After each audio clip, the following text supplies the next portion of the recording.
ਸਤਿ ਸ਼੍ਰੀ ਅਕਾਲ ਜੀ। ਮੇਰਾ ਨਾਮ ਪ੍ਰਦੀਪ ਸਿੰਘ ਹੈ, ਮੈਂ ਬਰਨਾਲੇ ਤੋਂ ਆਇਆ ਤੇ ਮੈਨੂੰ ਕਾਫੀ ਟਾਈਮ ਤੋਂ 3 ਮਹੀਨਿਆਂ ਤੋਂ ਮਤਲਬ ਕਿ ਵੀ ਪ੍ਰੋਬਲਮ ਸੀਗੀ ਰੇਸੇ ਦੀ।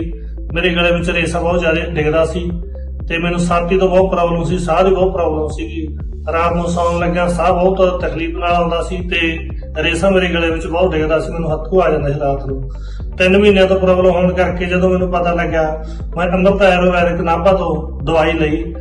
ਉਹ ਦਵਾਈ ਲੈਣ ਨਾਲ ਮੈਨੂੰ ਚੌਥੇ ਦਿਨ ਤੋਂ ਹੀ ਇਹ ਫਰਕ ਮਹਿਸੂਸ ਹੋਇਆ ਕਿ ਮੇਰੇ ਗਲੇ ਦੇ ਵਿੱਚ ਰੇਸਾ ਗਿਰਨੋਂ ਹਟ ਗਿਆ ਤੇ ਸਾਹ ਦੀ ਜਿਹੜੀ ਦਿੱਕਤ ਸੀ ਉਹ 80% ਕਮ ਹੋ ਗਈ, ਕਿਉਂਕਿ ਹੁਣ ਮੈਂ ਬਹੁਤ ਜ਼ਿਆਦਾ ਸਹੀ ਹੈਗਾ, ਮਤਲਬ ਕਿ ਸਹੀ ਢੰਗ ਨਾਲ ਮੈਂ ਦਵਾਈ ਲੈ ਰਿਹਾ, ਪ੍ਰੋਪਰ ਦਵਾਈ ਲੈ ਕੇ।